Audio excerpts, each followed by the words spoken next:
In a campaign I ran a few years back, a new age of adventure had just arrived in the city of Eserith, and most of these quests were players heading out to find stolen food or explore the world. However, one of these adventures was a bit different. The previous night, a human ranger named Jodder had been contacted by a devil by the name of Razmorn, who'd told him about a magical obelisk in the woods to the south. Naturally, Jodder decided that this seemed totally, completely trustworthy, and immediately got a party together. He managed to get 2 other player characters to join him. First, we had Quilus, a human inventor who wanted to survey the local area to find out where he could start building the transportation empire that he dreamed of. Lastly, we had Fiona, another human inventor who'd recently gotten a taste of adventure with her previous excursion, and now wanted to venture forth into the wilderness once more. The party met up in the tavern and soon began their journey south. The job is simple. We just need to find this obelisk and activate it. Yeah, I had a bit of a question about that. What exactly is this obelisk and how did you learn about it? That's a great question, and the answer is also great. And that answer would be this. So I went to sleep last night, and then I woke up. That has answered neither of my questions. Oh, look, it's literally anything else. The party's conversation was interrupted as they suddenly noticed that a 4th person was in the midst of their group. There was a dragonborn wearing a suit and a bowler's hat, who had just sort of appeared next to them in the woods, but none of them had seen him approach. "Wanna buy some magic items? I'm having a sale. Everything's half off." What? Who the hells are you? Alright, you got me. Sale into Tuesday. What magic items are you selling exactly? I'm glad you asked. I've got invisible scrolls, a screaming cloak of invisibility, and a compass that tracks opposite wolves, boots of spider climbing, and well, pretty much anything else you could possibly ever want. The name's Kyle, by the way, and I'm the greatest magic merchant in the entire universe. What exactly are opposite wolves? Well, think of a wolf. Okay. Now imagine the opposite. There you go, that's an opposite wolf. Quilus ended up spending most of his money to buy the compass that points towards the opposite wolves. Meanwhile, Jodder bought a dagger off of him. Heh, that was the one made of gallium. Just as soon as he had appeared, Kyle disappeared from sight in front of them, leaving Jodder standing there with a melting knife in his hand as the party continued their journey. That evening, they arrived at the clearing that held the obelisk. It was a towering obsidian pillar, stabbing out of the darkened ground around it. So that looks incredibly evil. Should we attack it or something?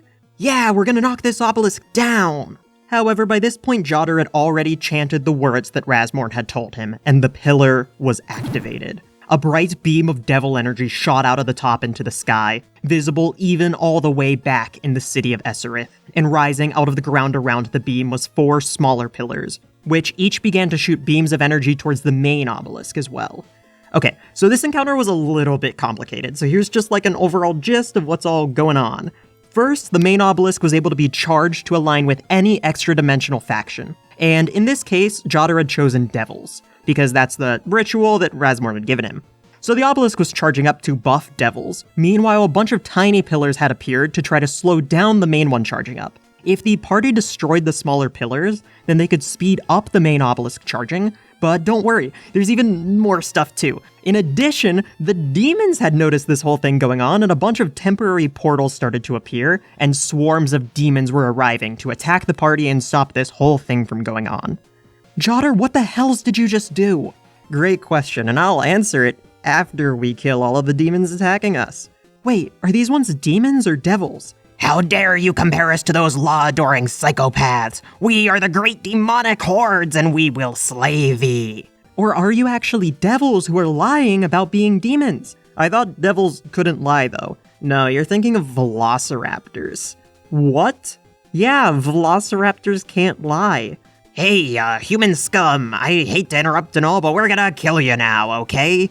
No, we're getting to the bottom of this first. What do you mean velociraptors can't lie? Have you ever met a lying velociraptor before? Well, he's got you there. No, he doesn't. But we'll circle back to this. First, I guess we should kill these demons or devils or dinosaurs or whatever they are. And with that, the fight began. Jodder and his pet wolf Brutus were in the front of the group, holding back the swarm of demons while Quilus used his gun to attack them from the back lines. While the battle raged on, Fiona combined a handful of chemicals to melt through one of the stone pillars, destroying it and speeding up the obelisk's charging. With that completed, she quickly drew her magical longsword and joined the rest of the party in fighting the demons. However, even though the party had managed to get one of their tasks done, the demons continued to swarm through the portal towards them. Within the next few turns, Jodder was knocked unconscious, and both Fiona and Quilus were dangerously low on hit points. However, luckily for the party, the big beam of energy had been spotted by a nearby group of bandits who were patrolling nearby, and they ended up arriving and finishing off all of the remaining demons, which helps the party just enough for the obelisk to finish powering up. As soon as the obelisk was charged, both the beam of energy shooting into the sky, as well as the portal to the abyss that the demons were coming through, disappeared.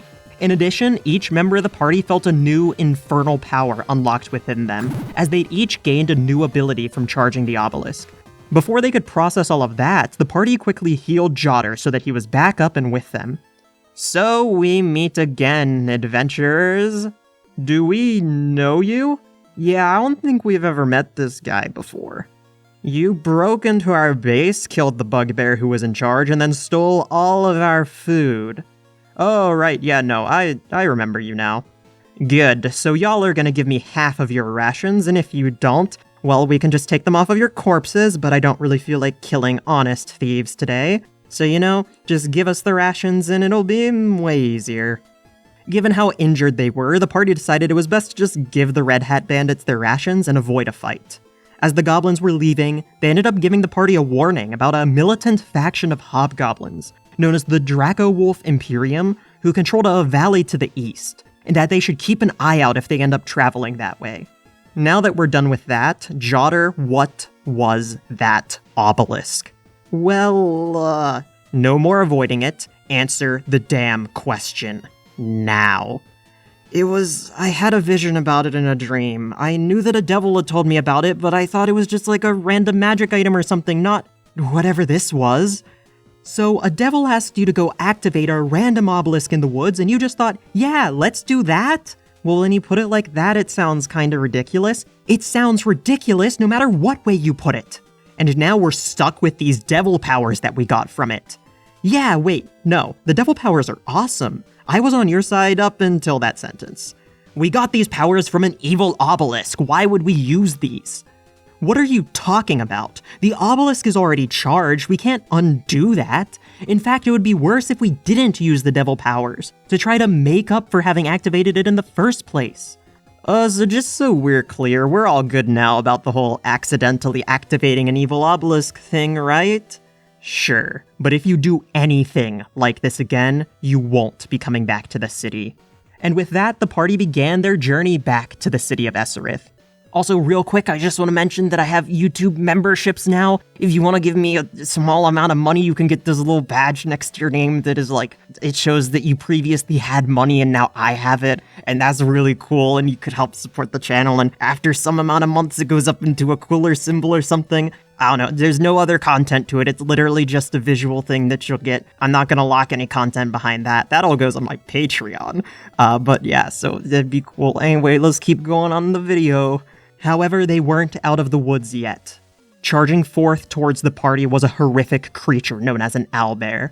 However, this wasn't just any owlbear. This owlbear was missing one of its eyes, and Fiona immediately recognized it as the same one she'd fought last session. However, they weren't going to be able to flee this time. Even though they were exhausted and low on hit points, the party drew their weapons and prepared to fight. Quilus dropped to 0 hit points in the very first round of combat, and the owlbear moved towards the rest of the party. Fiona activated her devil power she'd gotten from the obelisk, and suddenly she was surrounded in a sheath of ice that formed a sort of armor around her. The temperature of the area around Fiona plummeted, and the owlbear was taking damage just from being near her. So the owlbear quickly moved on to its next target, Brutus the wolf. Jodder then wild-shaped into a grizzly bear and ran towards the owlbear. With all of them attacking the owlbear from every side, the beast didn't stand a chance. Once the party got Quilus back up, they continued their journey. At this point, it was pretty uneventful. We had Quilus and Fiona discussing artificer stuff while traveling, and Quilus ended up giving the clockwork arm he'd found back in episode 1 over to Fiona. And while that was happening, Brutus was just having the absolute time of his life getting to go for a walk. So, he was pretty happy too. Upon returning to the city, the party all split up and went their separate ways. When Jada returned to his room at the tavern, he found a small bag full of silver that Razmorn the Devil had left him as a gift, and Jada immediately split that with the rest of the party the next time he saw them.